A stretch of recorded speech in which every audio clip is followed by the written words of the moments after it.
You're listening to a Comics XF podcast.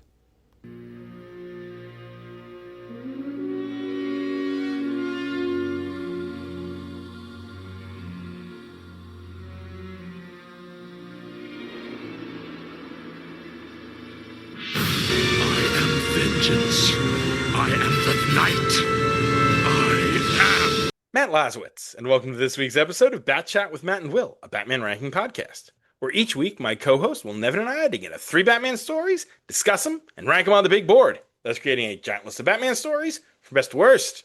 Will, how are you tonight? Oh, I'm doing great, Matt. It has been a while. We altered the recording schedule to handle dear Sam Hopper's schedule, being that he's in England, and that making him come on at 9/8 Central is a travesty. We did that to him once, and he was kind enough to do that, and never again. But yeah, it feels new and different and weird.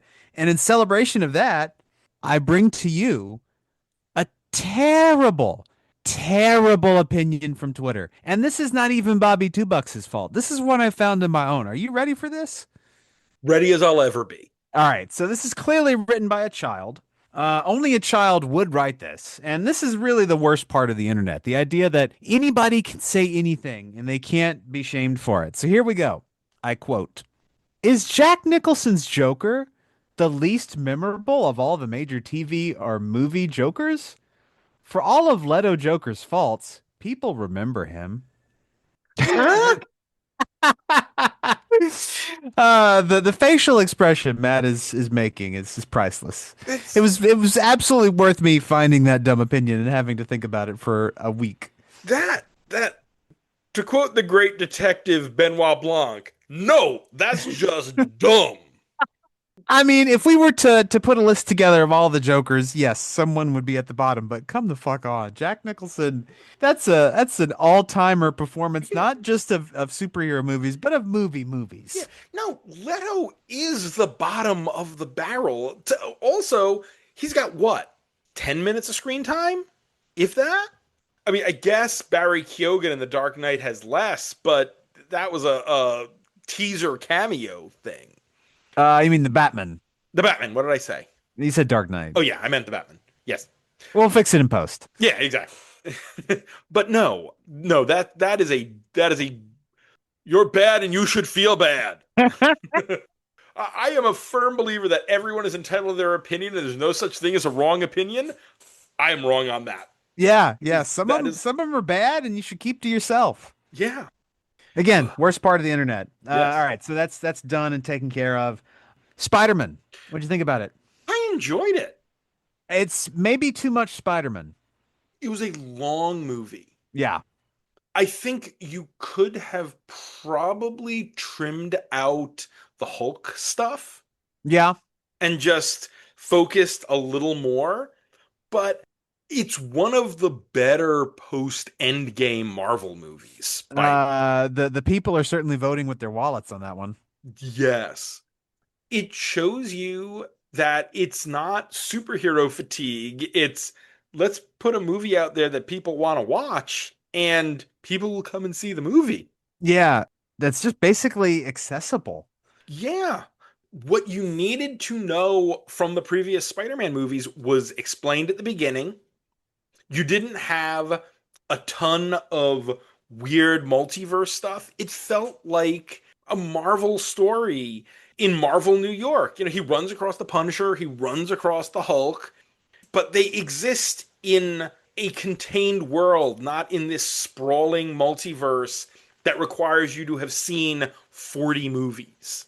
Yeah, and we're not taking trips into the multiverse either. And look, I fucking love Sam Raimi. He is a delight as a filmmaker. I love all of his weird shit. I think he would be fascinating to sit down with and figure out what is wrong with his brain. But yeah, this was better than Multiverse of Madness. It just was. Multiverse of Madness reeked of the studio being like, yeah, you're Sam Raimi. We want just a little bit of Sam Raimi. Yeah. Not a full Sam Raimi. And we're not even talking like full Evil Dead Sam Raimi. You can't even be like full Spider-Man Spider-Man 2 Sam Raimi. You have to work in the Marvel model. You get like 3 sequences in the movie where you get to be kind of weird, and only kind of weird. How are the X-Men people taking this one? So far, so good. They like the casting, and so I think there is a wait and see on it. It is taken well because it's introducing a character, it's making some changes, but it's more agency than that character got in any of the other X-Men movies, even the ones that are technically about them. Yeah. I had that particular thing spoiled for me on Twitter, but it didn't hurt the experience that bad because you're like, oh yeah, of course that's what's going on here. I don't even think it would have been that bad if they had just come clean with that for the promotion of the movie. At least they didn't do like an Into Darkness thing of, oh yeah, this is not Khan, this is some other dude. And or if they were going to sort of hide it, only sort of hide it. Things that are set up to be a big reveal that are now spoiled in trailers. Yeah, You spend the entirety of Captain America Brave New World teasing Thunderbolt Ross turning into the Red Hulk, and then you have it in the trailer. If you're going to show it in the trailer, why are you edging us through the entire nice, fucking movie nice. about the Red Hulk? No, just do it. They committed to the bit of not releasing it. We didn't see hints of Jean Grey in the trailer. No. One thing that I think is interesting is that unless you're drastically changing another character, we are not going to be getting the Scott, Jean, Wolverine love triangle. Because Jean and Scott are going to be relatively quite young and, middle aged or even like late 20, early 30 something Wolverine macking on 20-year-old Jean Grey will look creepy. Yeah, and Hugh Jackman's probably never gonna get a shot. So yeah, I'm interested to see where the universe is gonna go from here. Certainly, I'm in for Doomsday. That'll be fun. It's gonna be weird, more weird multiverse stuff, but what are you gonna do? Yeah, I'm kind of hoping. Listen, I don't want. Doomsday's not going to do poorly. And I don't want it to do poorly. I don't want any movie to do poorly. I don't want people to fail. But I want Spider Man to do better than Doomsday to show them that this is what people want. Yeah, yeah, You man, can that's gonna be a big lift. Just thinking about it, like, oh yeah, it just has to be, the biggest Marvel box office ever. coming out within the same day as Dune Part 3. Spider-Man had zero competition that week. This is coming out the same day as what is going to be another huge blockbuster. Nerds just won't know what to do with themselves. Yep. I'm not a Dune guy. I'm just not. Not everything is for everyone, and that's okay. That's very true. Super Troopers 3 was just fine. I respect the fact that they just didn't do the same movie from Super Troopers 1, like the fun bits that everybody remembers from Super Troopers 1. I don't remember anything from Super Troopers 2, but it's a totally different format. It was cute, nostalgia bait, had a fine time. What else have you seen? I saw Motor City, which you will enjoy, Oh, I gotta find that still playing somewhere. set in 1977. So you got period, costumes, period, music. It's real good. And yes, I saw Manhunter. Oh, you son of a bitch. And seeing it on the big screen, it looked good. It's been long enough since I watched it that the changes aren't obtrusive. It's not like, oh yeah, that is clearly new footage. I mean, it's 2 minutes of additional footage. It's not a huge difference, but it looked real good on the big screen. Oh, I bet it did. I looked around and I think at some point it's coming to Nashville and Atlanta. I might make a trip to go out there. For me, Hints of a home video release. It was playing at the Philly Film Society. So I just hopped on the train. Train drops me 3 blocks from the Film Society. It was like easy walk. Do do do do do. I'm mad. I live in a major metropolitan area. I get to see anything I want. Do do do do do. Although I can see everything I want, but not when they initially said, because there's various movies that were supposed to come out last weekend that were New York and LA release dates. And so Teenage Sex and Death at Camp Miasma actually is coming to this area next week, as is the Anthony Bourdain biopic, Tony. So those have gotten pushed off to next week. I've seen the reviews. Have not been good for that. Oh, I haven't even seen the reviews. That makes me a little worried. I'll have to be. There's so many movies coming out the next few weeks. Tomorrow I'm going to see End of Oak Street. Oh, give me your percentage estimate of how likely it is that's a Cloverfield movie. I don't think too high. I'm thinking maybe 35. 35%. Okay. I'm seeing that tomorrow, and the Wet Hot American Summer 25th anniversary on Friday. Because this weekend is FlameCon, so no movies Saturday or Sunday because I'm going to be at a con. But wanted to squeeze in a couple. But speaking of FlameCon and movies, I am horny for prime time. Oh my Yeah. God. What a genius fucking movie idea. Robert Pattinson as a TCAP guy. That's brilliant. Yeah. Totally looking forward to that. One thing, just having seen Manhunter on the big screen finally got me off my duff to start watching Hannibal. Ah. Because it's streaming on Netflix, and my cushy conference center hotel had the, hey, if you have Netflix, you can log on to your Netflix on our big HD TV in your room. And I started watching Hannibal. And nobody's gonna watch cable. I mean, Yeah, God. God no.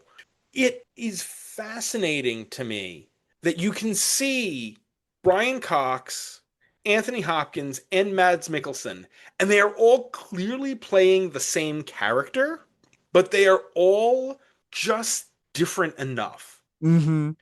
James Bond, some of those guys who played Bond, you could change the name and it would be a completely different character.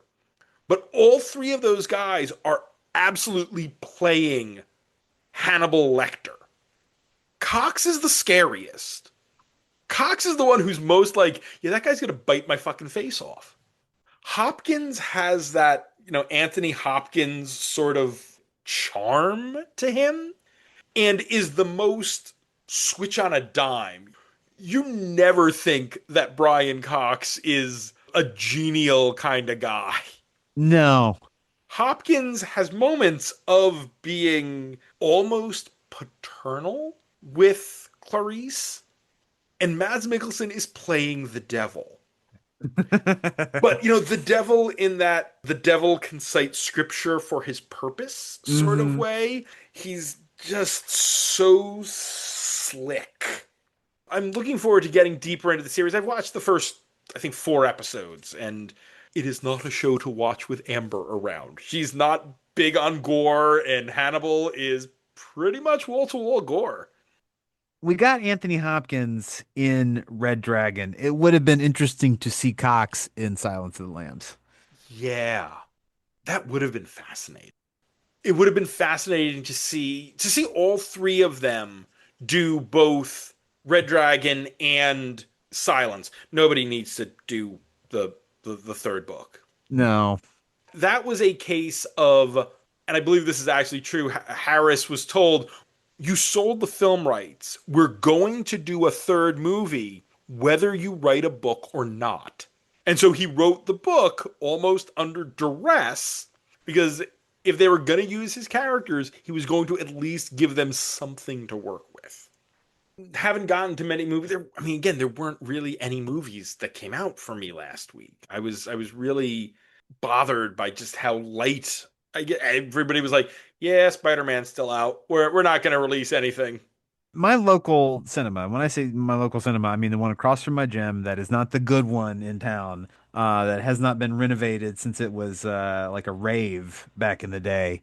Yeah, exactly. It's typically pretty dead.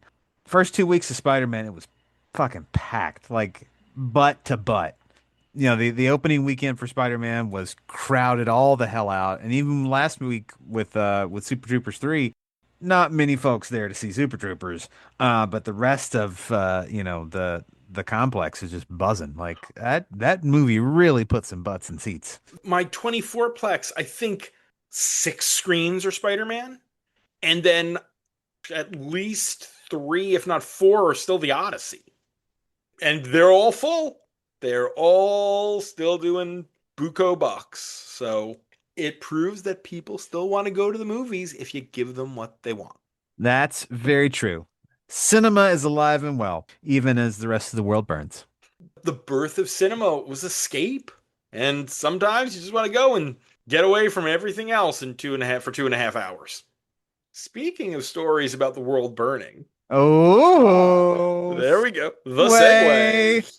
This week, Patreon backer Jordan Jennings wanted us to read the recently completed Team Up miniseries featuring Batman, Green Arrow, and The Question. So we're reading that, and 2 encounters of Bat characters with those other heroes. Our first story of the night is Arcadia. This is Batman, Green Arrow, The Question, Arcadia, numbers 1 to 4. The story is written and drawn by Gabriel Hardman, with colors by Romulo Fajardo Jr., letters by Simon Boland, and edited by Chris Conroy and Ash Padilla. The cover dates are January to September of 2026. An investigation into an illegal manufacturing plant in Hub City leads The Question to Queen Industries and a private military contractor called Juno. Getting Green Arrow's help to investigate, the 2 vigilantes find a web of human trafficking, forced labor, and the rich preparing for climate change by stepping on the poor. But on the other side seems to be Batman, and the heroes are on a collision course.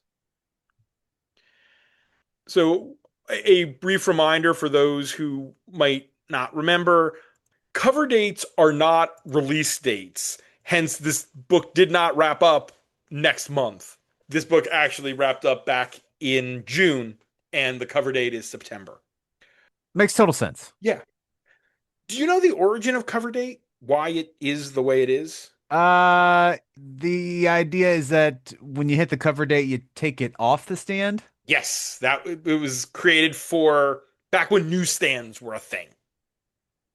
There's a lot in this book. One might even go so far as to say there's too much in this book.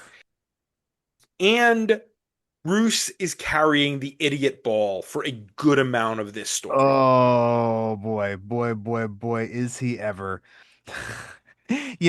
This feels a lot like one of our other stories tonight when Green Arrow has just got to be stupid for the sake of the story. Yeah. Yeah. And remember, for those out there who don't remember, the idiot ball is a phrase from sitcom writers' rooms where a character has to act out of character and or do something dumb simply to forward the plot. So in the MCU, it's Peter Quill. Often. It came from the Simpsons writers' room, I believe, where there's an episode where suddenly Marge is insanely jealous of this person who's staying on their couch, despite Homer never giving any indication that he would cheat on her. Marge had to carry the idiot ball that episode, etc. That's one example of it. But that is the origin of the phrase the idiot ball. It's not actually about being stupid necessarily. It's about acting out of character simply to forward a plot. But yeah, so this tries to tackle climate change. This tries to tackle class war. It tries to tackle the question of superhero anonymity. But I tell you this, if you got a book where it's not the central point of the book and Batman unmasks on the last page, or the second to last page or whatever it is, I think you might have done something wrong. That was the least baked of the major plots. Yeah. And the easiest to remove. Yes. I want to start by saying just a definite plus. The art here is phenomenal. Oh yes, absolutely. I love Gabriel Hardman as an artist. He did some Star Wars. He did Green Lantern Earth one. Really, really good artist.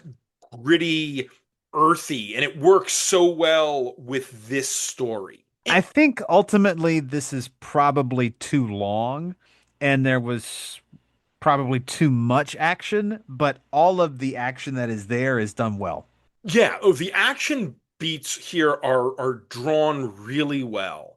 It's exciting, and this thing doesn't, despite there being too much, this thing doesn't drag. It No. possibly might move a little too fast for us to get as much out of it as I think Hardman wanted.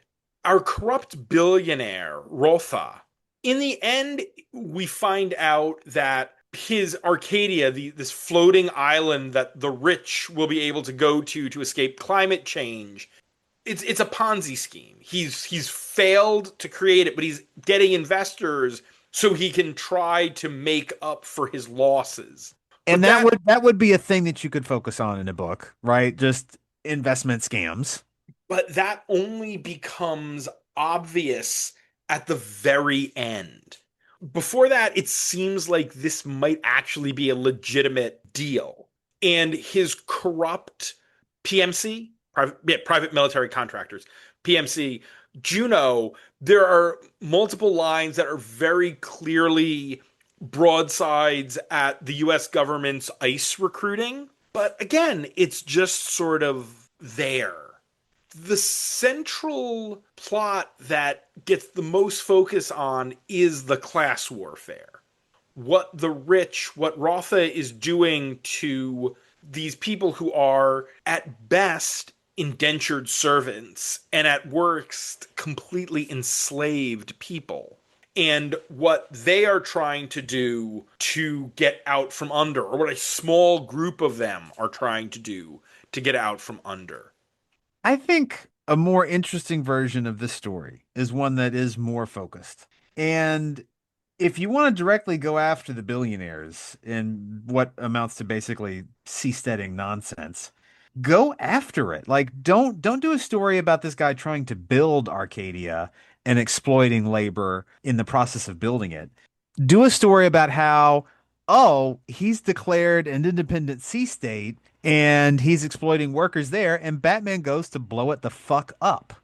The fact that Bruce buys into this initially, I mean, he says at the end of the story, oh, I always knew that he was up to something. I wasn't completely drinking the Kool-Aid, but I thought there was some merit to it, and I guess I was wrong. Doesn't completely invalidate the fact that Bruce was an idiot throughout all of this Yeah. and was way too gentle in his dealings with Billings, the head of Rotha's private security, who makes Bill Pettit from No Man's Land look like a flower child.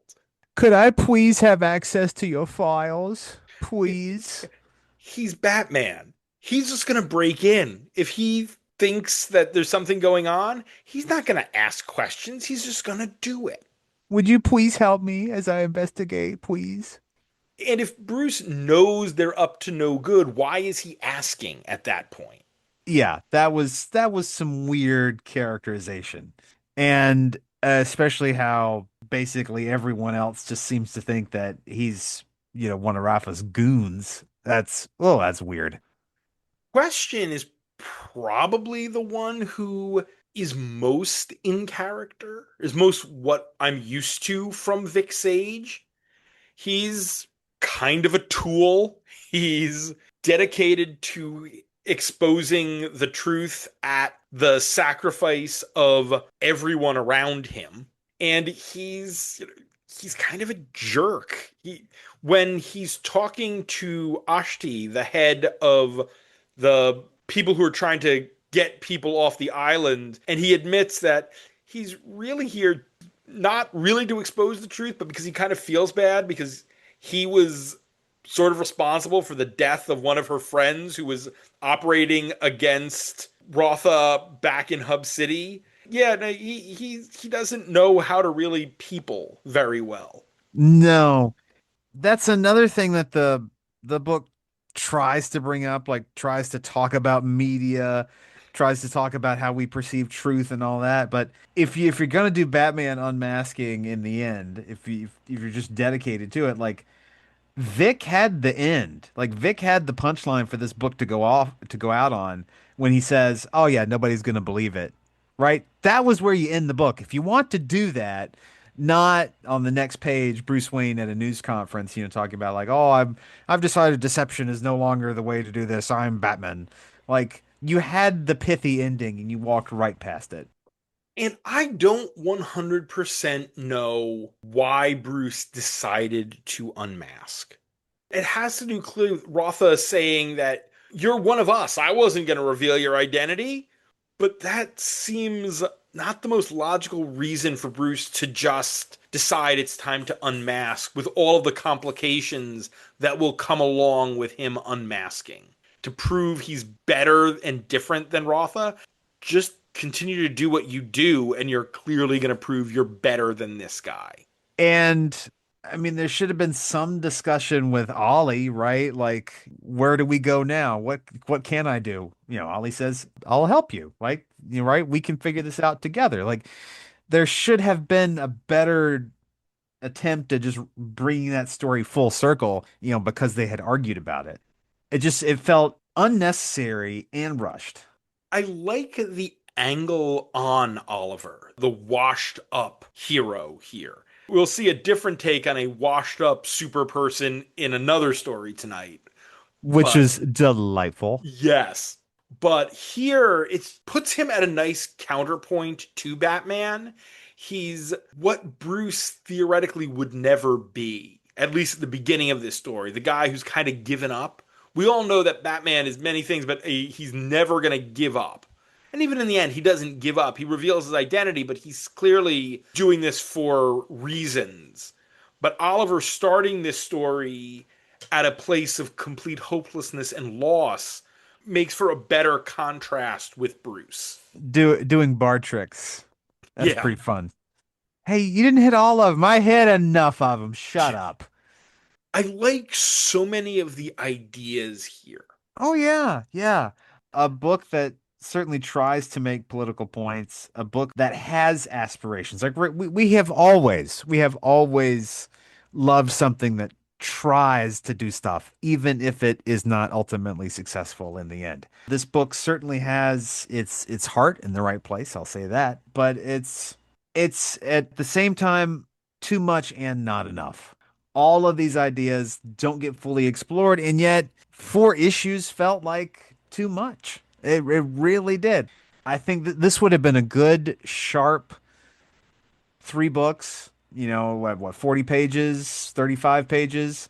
You would have had plenty of room, but you'd have to cut back a little bit on these ideas that didn't really go anywhere. So much of the third and fourth issue are just big fight set pieces. Yeah. And again, they are beautiful, but they don't really seem to add much. And by the way, I don't think Batman should be all that gung ho about arming a bunch of workers.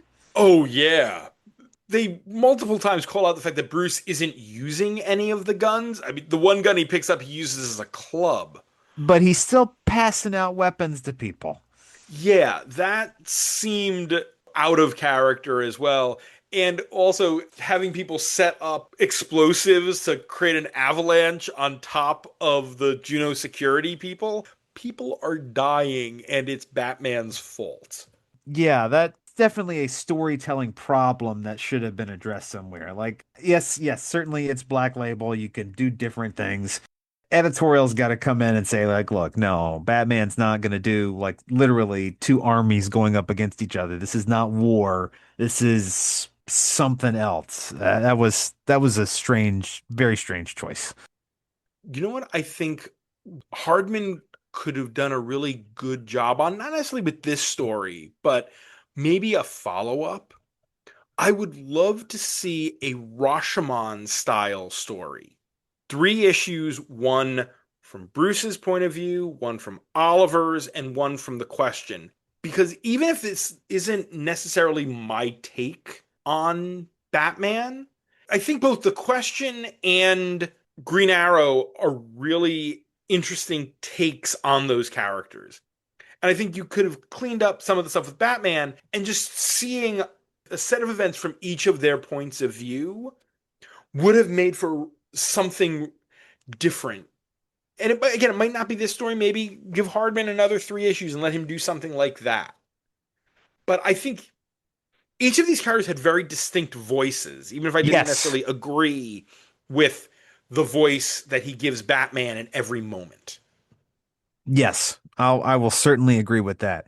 I think he did a good job with just the general socioeconomics, like Hub City as we'll say Detroit, right? Some, a kind of a burned out former economic center.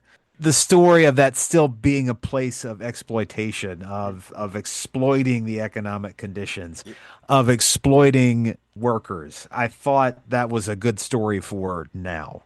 And treating Star City like San Francisco, the gentrification of this city.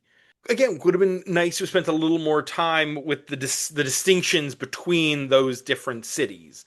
But Hub gets a real feel, and it is a logical extension of the Hub City that we see in the O'Neill stuff. I think we've hit all the points here. Sounds good to me. Oh, actually, wait. One other thing that I will say. One more thing. One more thing. One more thing. The villains here are the one other problem, because both Rotha and Billings are very one-note villains. Oh yeah. Oh yeah. One's a billionaire, one's Blackwater. Yeah. If Rotha had actually really believed in all the climate mitigation stuff, that would have given him layers. But when it turns out that he's just a scammer because his initial plan didn't work, and instead of trying to fix it, he just starts scamming people. If we had seen him at least kind of struggling with that, it would have given him more than just being a shitty billionaire. And listen, I got no problem with shitty billionaires, but eat them. Yes, but I want more from my fictional shitty billionaires, because the real world shitty billionaires are just one-note characters. Absolutely. Yeah, again, I think a much more interesting version of this story is Arcadia actually gets off in the water. These dipshits, do the libertarian seastead thing, and turns out that whole floating city is powered by like the blood of poor people. And then Batman comes and liberates the fuck out of it. Like, that would be a fun story. This kind of in between of, oh yeah, he kind of believes in this stuff, but then also he's a scammer, but then also he still is exploiting these people now. This kind of just needed to pick a lane, and just drive it all the way. Now I think we're good. All right. That means it's time for Batman Green Arrow Question Arcadia on the big board. We are at 756 stories on the big board. God damn. Number 1 is the post-crisis origin of Batman, Batman Year 1. Still at a sexy 69 is Batman Annual number 4 from Volume 3 every day. And still at 175 is a Bullet for Bullock, where somebody is trying to kill Harvey Bullock because he's Harvey Bullock. At 350 is The Next Batman, the Future State miniseries. Coming in real high, not nearly as close to the bottom as it once was. At number 420, it's We Are Robin 1 to 6. At 525 is Her Sister's Keeper, Catwoman's first ever miniseries. And all the way at the bottom, it's 3 Jokers. Stink ass dog turd of a story. I think I can safely say that I think this goes above the midpoint. The sheer ambition, as you said, is something we reward. And this is not a bad Vic Sage story. No, it's not a bad comic. It just, there are some plot problems here and some Batman characterization problems. This is where a good editor or somebody who can read your script and just point some of this stuff out. It's tragic when you get to, oh, hey, we've already drawn and done like, 3 issues of this thing. At that point, you can't really fix any of this. But I tell all my students all the time, like sometimes you got to fix stuff at the idea stage, and once you walk past it, oh boy, you're past it. I'm thinking somewhere in the mid 300s. I mean, again, the midpoint now is around 375. All right, we'll have a starting point here. 329, Batman, Devil's Advocate. That is trying to be satire. The problem is Chuck Dixon's not a satirist. He just Chuck Dixon has all the subtlety of a wet fart. Right. He's just trying. It winds up just being sort of a funny story. Okay, time out because I forgot to mention this earlier. Oh. And I probably will keep this in depending on time of the rest of the episode. I saw a movie today on Tubi. God bless Tubi. Tubi! It's a trauma picture, so we're getting right there. Oh boy. It is called Blades, not Blades. My beloved Batman story. No. It is to Jaws what Spaceballs is to Star Wars. Oh. There are beat for beat, like up to the point of the woman slapping the protagonist across the face. Only as opposed to a shark and a beach town, it is a haunted giant lawnmower in a country club. That's pretty good. It came out in 1989, so it is clearly feeding off of, hey, Spaceballs was a thing. Let's pick another seminal Hollywood movie and do a send-up of it. In this case, the main character is not the sheriff, but the golf pro. And the guy who gets the old clumsy guy who's always puttering around the golf course, it's his widow after he gets chopped up who slaps the golf pro. But the guy who owns the country club is like the mayor. Like, I didn't realize initially what it was going in. They're talking about it on a podcast I listened to because I listen to movie podcasts. I want to watch the movies before I see the episode or listen to the episode. And I started watching it. I'm like, okay, so it's kind of like Jaws. And then I get it's like, oh no, it's intentionally like Jaws. We're doing a Jaws thing here. Yeah, but that just thinking of parody and Chuck Dixon on this, it's the same kind of thing where there is no real commentary. Like Jaws is doing commentary on society with the mayor. That's satire. Blades is just a gag, and that's what Devil's Advocate is. It's just a bunch of gags. I will go on an aside, and I will insist that you leave it in. You read much Ryan North? Yeah, absolutely. I had never read any of his comics. I somehow got turned on to 2 of his books, How to Invent Everything, and then there's another one. It's basically How to Take Over the World, but I'm losing the specific title. They are hilarious. I need to read his books. I've read a lot of his comics, and his comics are great. He does the narration for the audiobooks, and he's really good at it too. Okay, those are things for me to track down, especially because a good audiobook is always a pleasure. Okay. But the premise of How to Invent Everything is it's a manual from a time machine, and the idea is, oh, we're sorry. We've left you stranded in the past. Here are instructions on how to invent everything. Yes, I look forward to getting around to reading these at some point. Hilarious. Okay, we're back. So you think below Devil's Advocate then? I think Devil's Advocate is probably more successful in what it's trying to do. When in Rome at 344. I think I would go above When in Rome. Okay, that's a good pocket there. Yeah. Okay, here's my what I'm bouncing around with. All right. Snow at 338. That Mr. Freeze origin with also Batman having this team of investigators to work with him. I think we might have similar. There's a whole lot going on in that storyness here. I think it's either above or below that. Oh, I was gonna say the same goddamn thing. And they both have great art. I mean, very different. The sort of cartooniness of Seth Fisher in Snow and the grittiness of Hardman here. Oh, eat the wretch. Let's go above. Okay, the new 338 it is. And now we finish tonight with two stories. We won't be discussing them at the same time, but two stories that are delightful. Yes. Our second story is The Claws of the Emperor Eagle. This is The Brave and the Bold, Volume 1, numbers 129 and 130.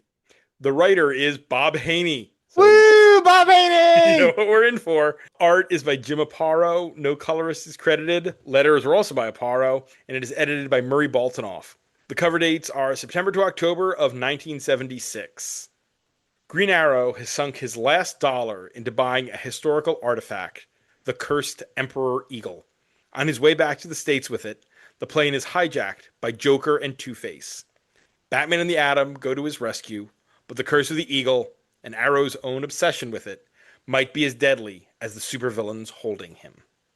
I love how Bob Haney has no rhythm or sense for actual storytelling. Like, okay, all right. So in the first issue, we get the plot of how the villagers were going to save, their fortunes. They're like, "Oh, we'll present Alexander the Great with this giant eagle and we'll use it to preserve our riches, but we won't explain exactly how we're going to preserve our riches. We'll just give him the eagle." And then Alexander the Great says, "Hey, thanks for that eagle, guys. It's pretty cool." And then you're like, okay, what did the villagers hope to accomplish here? Like, what was accomplished? And then you find out at the very end of the story that, oh yeah, that thing was full of all of their money and gold and rubies and trinkets and everything. And they had assumed that Alexander the Great was going to just throw it away. And he was like, "No, thanks, guys. That was really cool." And it's yeah. It's a Bob Haney story. It is completely off the wall. We said it when we did a Bob Haney story last week as you're listening to this, because we did a Bob Haney story in our previous episode. The man just got an idea and he just sort of meanders. He goes from point A to point, J, back to C, over to F, winds up at Z eventually, but he's just sort of moving around across the board. Maybe Green Arrow could get karate chopped by Batman somewhere in here. Let's put that in there. At some point, like, they start talking about the Atom being there, because we know the Atom's there, but nobody sees him up to a certain point. But then the Joker is talking about the Atom as if the Joker saw the Atom. It's like, no, the Joker never saw the Atom. The Atom was like the size of a bug and was doing stuff. The Joker never saw the Atom at any point. How did he suddenly know the Atom was there? He's got Joker vision, Matt. Come on, get with it. Fill my eyes with your Joker vision. And yeah, as you said, as we mentioned before, boy howdy is Ollie Queen carrying the idiot ball in this story. I want this cursed statue. Why do you want the cursed statue? I just want it. I can't tell you. Ollie Queen, the noted socialist, he's got gold fever. He's like a grizzled 18th century prospector obsessed with his treasure. And you're telling me of all these people who have held this statue, including Hitler. Oh, yeah, and Napoleon. Hitler. And Napoleon. None of them cracked it open. Nobody else figured out that, boy, this statue seems weirdly heavy. I wonder what might be inside it. It's clearly not hollow. This story came out in 1976, so skyjackings were a big concern in 1976. Look, we have already talked about this in the show. If you're listening to this, go read up on skyjackings in the 1970s. Like, that shit is wild. They were fucking commonplace. Like, if you flew back then, I think you just expected to get skyjacked. Yeah, and here it's just like, oh, we were getting skyjacked by the Joker and Two-Face. And we don't really get any reason why they're teaming up. No, none. Why did Joker decide he needed to work with Two-Face on this scheme? It's basically Joker needed a henchman, and Two-Face is good enough. And we move to the nation of Pathanistan, which is obviously not a real actual place. There are various areas in, I think it where I looked this up and I made the note. And there's an area in Pakistan, or what is modern day Afghanistan and Pakistan, that would be Pashtunistan, which is probably the closest that could be to it, but it's still Bob Haney, so he's not going quite that close to it. Also, okay, here's another one of these Bob Haney moments. Oliver does his thing, and he uses his last $1 million to buy the Emperor Eagle. The famously cursed Emperor Eagle. Yep. Gets the bill of sale, arrives in Gotham, and is immediately pickpocketed for the bill of sale. But then he's able to go and pick up the Eagle without the bill of sale. Well, look, we just needed the bill of sale at his trial so it could be proven definitively that he bought it instead of him just having it. Huh? Again, okay, Bob Haney. That's some Bob Haney-ness right there. You know, like when Kirk and McCoy had the show trial on Kronos, they had to have those audio clips. Yeah. And this is a very Bob Haney Batman. Like, this is the Batman who could just call the president, pick up the phone and be like, hey, Mr. President, you think you can do something about that skyjacked plane? And the president's like, no, sorry, Batman, we don't do anything about these skyjackings. People could get hurt. The relationship that Batman and Green Arrow has swings wildly. They describe each other as basically best friends, and then by the end of it, Batman's just knocking him out. In all fairness, Ollie did leave him to be crushed to death by a boulders because he needed his eagle. But he was saved by that secret compartment, Matt. The convenient secret compartment. For those out there, because I know as far as you still haven't seen it, but the moment of Oliver proving himself to the Pathanians by pulling Alexander the Great's bow is very right out of the Odyssey. There's a whole thing with Odysseus's bow there. It's like, oh, okay, Bob Haney's read the Odyssey. I get it. I'm astounded that the writers of 66 weren't adapting these stories that were told, 10 years later. It's wild. Bob Haney he should have been on their staff. Could you imagine if Bob Haney was writing episodes of 66? Oh man, he would have blown through that budget so quickly. But it would have been worth it. Bob, we cannot go to Mount Rushmore. We can't. Although, was it Mahmud Khan? Was that his name? The dictator of Pathanistan? Yeah, Mahmud Khan. That guy looked like the guys who hung out with Olga, Queen of the Cossacks on 66. Yes. And I love the people of the actual village, not the country of Pathanistan, but the actual Pathani village that made the eagle back in the days of Alexander the Great. Remember, this is Alexander the Great. This dude died in 336 BC. They still have the ability to quickly just whip up another eagle overnight. Yeah. They passed that down from father to son for 2,000 years. It's the traditional iron eagle making of Pathanistan. World's #1 leading exporter of giant eagles. The end of this, where they keep saying that the eagle is cursed because it has been taken out of Pathanistan, and it would only affect, the curse would only affect those who are foreigners. And then in the end, no, not so much. Mahmud Khan falls off a cliff with the eagle. And he didn't even know that the eagle was full of jewels and stuff. No, he just wanted it back because he wanted his nation's treasure back. he's clearly supposed to be a villain. He's clearly supposed to be this dictator. And yes, he is, putting on a kangaroo court to execute Oliver Queen, and he hired the Joker and Two-Face to get the Eagle back. But then there's also the point where he makes a deal and he tries to uphold it. When he lets Batman win their freedom, even though Batman, rigs that with the Atom. Bob Haney is not a subtle man. Was not No. a subtle man. May he rest in peace. And in fields of wild, insane plots for the rest of eternity. But yeah, it would have been easy to have made him a complete villain, but there is actually a little bit of balance in how that character is presented. And I gotta give that a little bit of credit.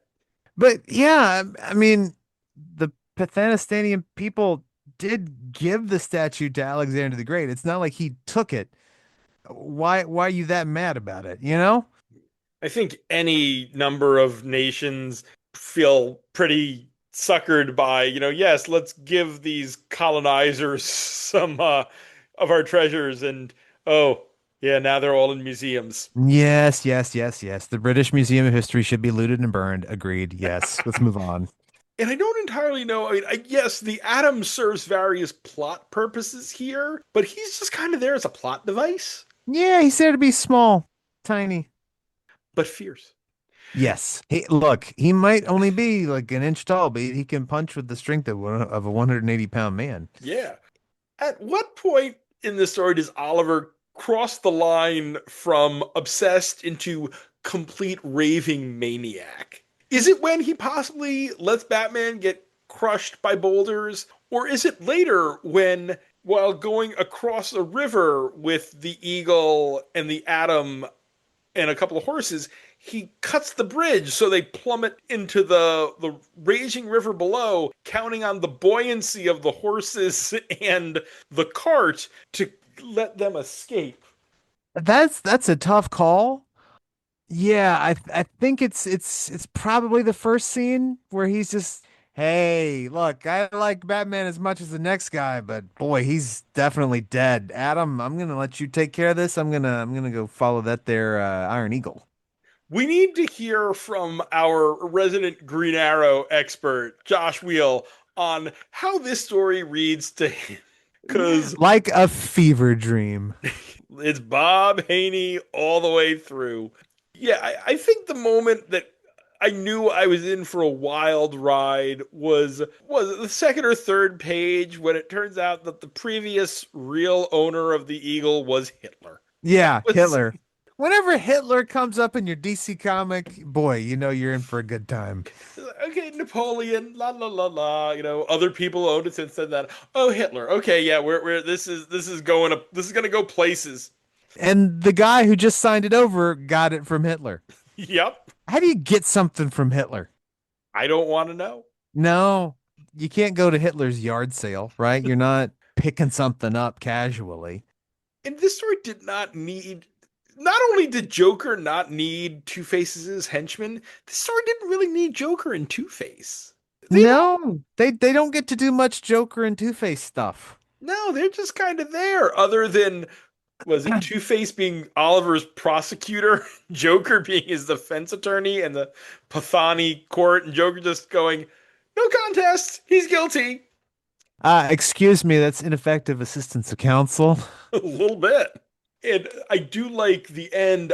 I honestly was expecting it to be that Joker had swapped the coin, so it was always coming up bad heads. But no, it was just coming up bad heads. And then in the end, when it turns out that, the Eagle's empty, Two-Face drops the coin again. Oh, it's good heads. I can't kill you, but I'm going to just beat you all the way back to Gotham. The true weakness of the coin system finally exposed. It is a end of Batman Begins. I don't have to kill you, but it doesn't mean I have to save you either. Ah, another delightful scamp. Oh, that means it's time to be brave and the bold. Number 129 to 130, the claws of the Emperor Eagle on the big board. All right, I so don't know if it was as good as the last one. And the last one was, I think, perfect. the Time Commander one. Yes. Oh Okay. my God, the Time Commander. That was my first question. It's like, does it go above or below Time Commander? So you say below. I think so. Okay. So that is at 481 now.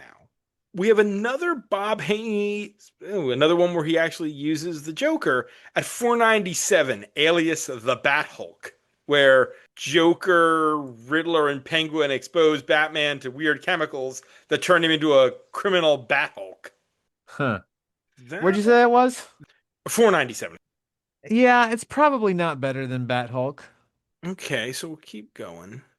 We don't really get anything out of Joker and Two-Face, but this is a delightfully fun time. We're above 510, the DeFilippis and Weir Batman Confidential that brings in a version of King Tut into the DC universe. Yes. That is, I think, hard and fast floor for this. Above or below I Am Gotham at 506. I Am Gotham is obviously trying to do more when it comes to, character and things like that. I think above, but then also I think probably below the Bat Ape at 499. Okay. So I think between 506 and 499. And possibly below Batman and the Outsiders annual number 1. Parentheses, it's 1984. How about the new 505? Below that, the Happy Birthday Damien and above Final Christmas. All right. 505 it is. And our final story of the night is Riddles. This is the Question, Volume 1, Number 26. The writer is Denny O'Neil, with pencils by Bill Ray, inks by Malcolm Jones III, colors by Tatiana Wood, letters by Willie Schubert, and edited by Mike Gold. The cover date is March of 1989. On a snowy Christmas night, the Question, his friend Aristotle Roeder, and the Riddler wind up on a hijacked bus together. Can an injured Question stop the hijacker from killing the passengers? And is Riddler really willing to help her do it? We have said this how many times that comic books are about the illusion of change. Big two superhero comics, anyway. A change like what is made to the Riddler here obviously can't last. No. But it is a fascinating choice to take a major, well known Bat Rogue and kind of make him into a failure. Yeah, he's a putz. And this is the take on the Riddler for the next year or so. This is the same Riddler we ran across in that Secret Origin special, who's running the junkyard of props and talking about how shocking it is that Joker's killing people now. It's the kind of thing that Mark Waid would write, right? Of just being, a meta commentary on, wow, these are not the comics I grew up reading, but I guess we're doing that now. So I'm going to use this character to express how I feel about that. And if there's anybody who can get away with doing that to bad characters, it was Denny. I think it's a really great take on Riddler. And I would not have been averse to this being towards the end of the Riddler's run as a character. I mean, I like Paul Dini's Edward Nygma PI stuff, but Riddler has been probably the least consistent of the great Bat Rogues in the past 20-ish years.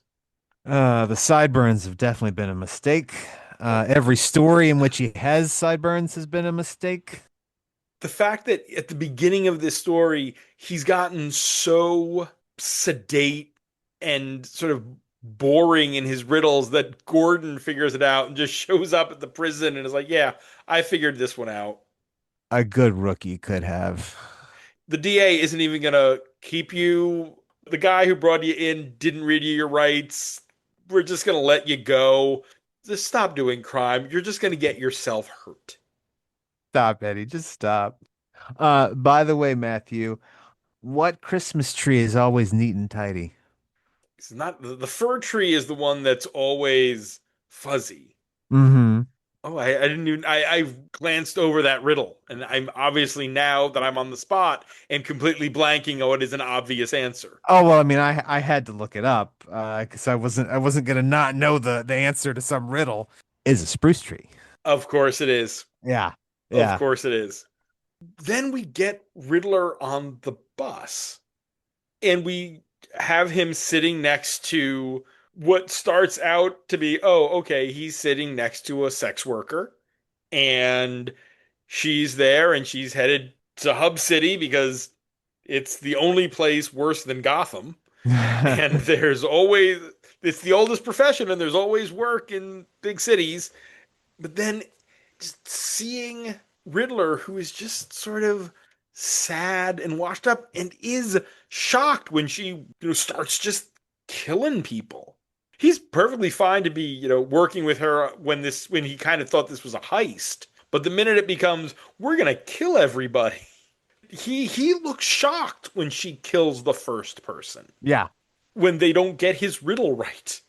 And this is obviously the maybe not the B plot of the book, but we also have all the stuff going on with Vic and Tot. And just seeing how this wraps up is great and is so indicative of this question series. That yes, there's plenty of violence. Oh, there's plenty of violence. This was a mature reader's book. But also philosophy is so ingrained in this book.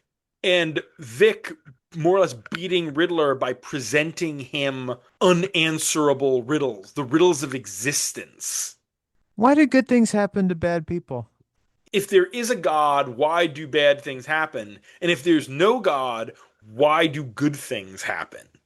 And Riddler's response at the very end, after Sphinx, the hijacker, has fallen to her death into a river. A lot of hijacking and a lot of falling into rivers in tonight's stories. Look, Matt, if I had a nickel for every time I read a comic book where there was a hijacking and death by river, I'd have 2 nickels. Not common, but it's weird that it happened twice. Yeah. But his response to Vic about he maybe focuses on the little riddles because those big ones are what scare him. And Vic's response of, well, that's why I have to ask them, or why I have to hit people. One or the other. Very, very Vic Sage under Denny O'Neil's pencil response. Since you only have read a handful of these question issues that we've read, were you at all lost? I think this does a pretty good job of kind of giving you the status quo at this point in the Yeah, question yeah. series. Knowing what I knew, and again, this is one issue. There's not a lot to get lost in. Yeah, I was able to follow along pretty well.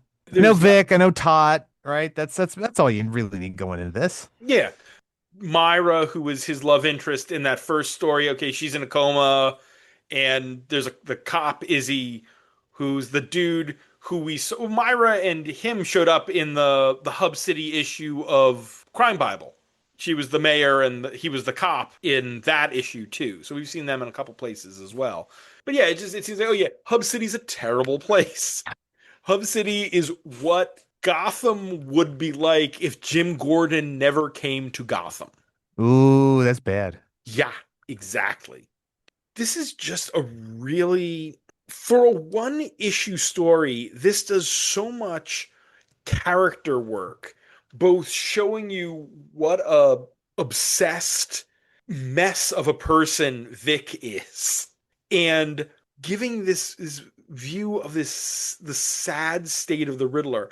I love that. I mean, the first page does a great job of Eddie in the common room with what looks like a 5-year-old's drawing of him fighting Batman, talking to everyone about, this is my great combat with the Batman.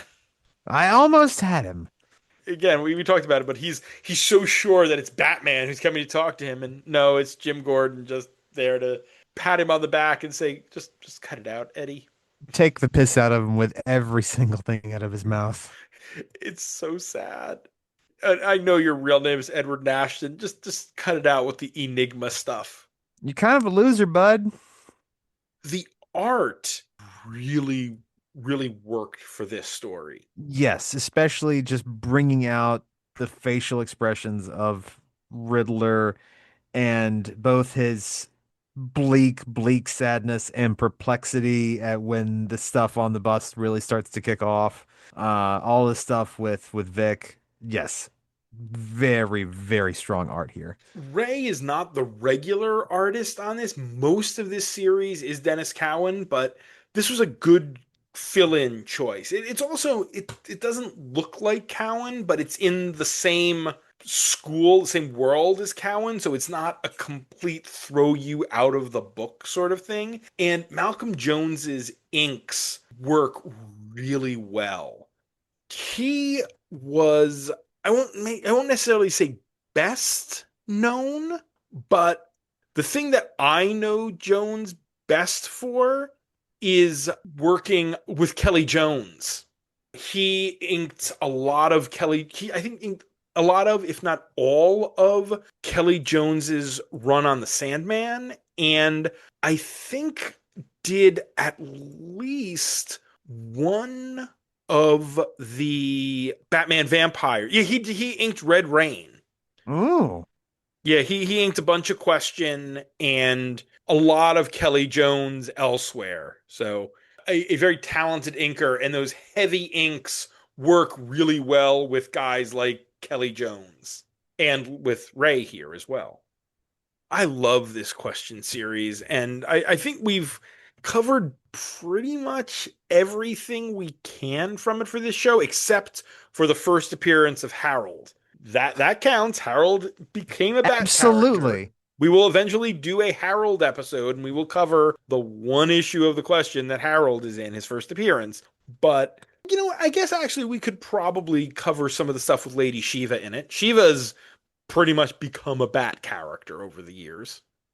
It's a comic that could exist now, but I don't think we would have seen it featuring a superhero character anyway after the early 90s, and not again until a few years ago. Like during the 90s and the early aughts, the philosophy and the high-minded, let's discuss the ethics of superheroes and all this. None of that's his tits, Matt. Yeah. No, this is the kind of thing that, we occasionally get offbeat stuff like that. I mean, Gotham Central is not a traditional superhero comic, but man, this is pre-Vertigo. Like, Vertigo as a brand didn't exist in the late 80s. Vertigo starts as a brand in the early 90s after the series had wrapped, but this was the kind of stuff that early Vertigo did so well. Yeah, I can imagine. And it shows you the range that Denny O'Neil had as a writer. He could write the first Ra's al Ghul story and do this globe-trotting, pseudo, like, Fu Manchu, yellow terror sort of villain and shirtless Batman fighting him. But then he can do 36 issues of Vic Sage, Zen superhero struggling with his morality and his tendencies towards violence. There's a reason why he's the guy who created Leslie Tompkins, too. They don't write them like they used to, Matt. And with that, I think it's time. But question number 26, Riddles on the big board. Story of the night? I think it's Story of the Night. Yeah.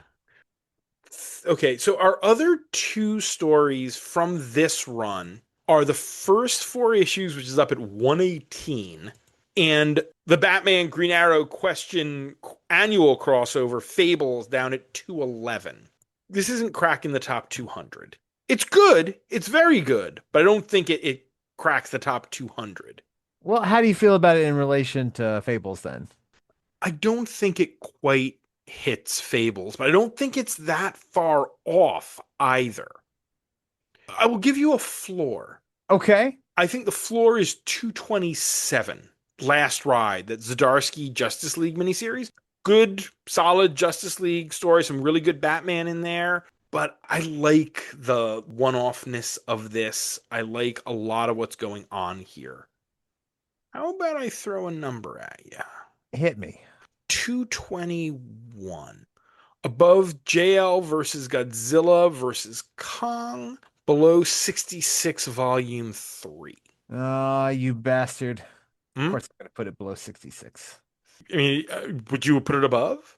I was thinking somewhere in the two teens, but I mean, we I mean, got I'm happy to move up. I wanted to start there. I'm willing to talk it. I just think 219, Born to Kill, the first arc of the Tomasi Batman and Robin. So much is done with Damian there. So much that moves Damian beyond the homicidal shit that he was into the fuller character that he is now.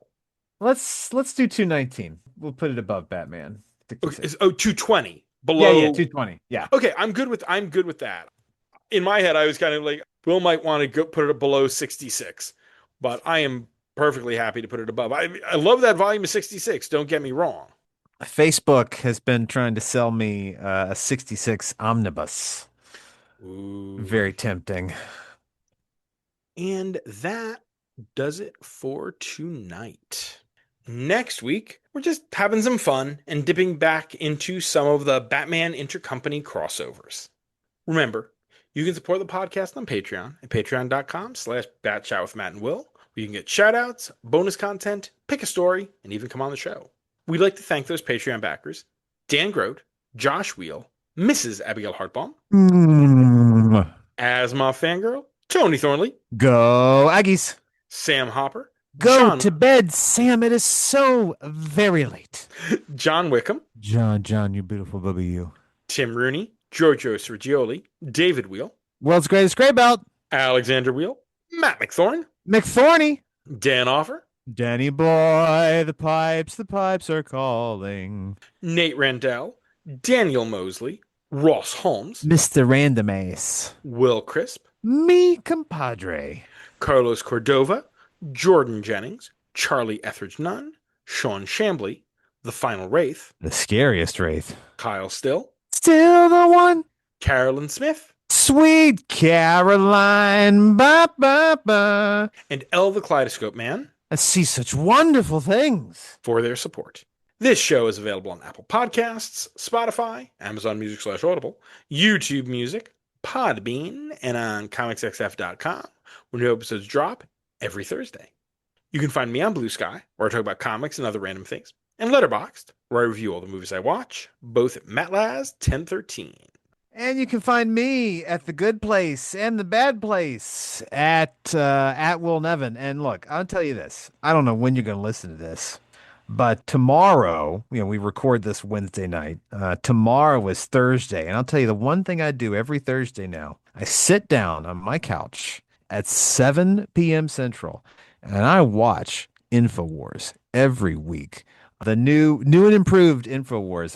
I think I've talked about it. It is hilarious. I'm going to briefly catch you up on what's going on. So the first look, if you pick this up, you got to watch it episodically. I'm telling you got to start from the very beginning. First episode, Alex Jones pops like a balloon. Tim Heidecker is doing an Alex Jones impression. Over the next couple of weeks, contacts with a medium and learns that Alex Jones is having a gay time in hell. Tim resolves to go down to hell and to set things straight with Alex Jones. And on the last episode last week, he diarrheaed himself to death. And so we're going to find out tomorrow what happened. It is delightful fun. And with that, I'm going to get a drink and I'm going to go to bed. Good night, Huntsville. And be sure to visit ComicsXF at comicsxf.com or ComicsXF on Blue Sky for our weekly Friday Batchat roundup of new Bat books. For my other show, the ComicsXF Interview Podcast, where my longtime best friend Dan Grote and I interview comics creators, retailers, publishers, journalists, and other related tradespeople, as well as all the other stuff Will and I are writing. And stay safe out there, folks. Gotham is not a place to be after dark.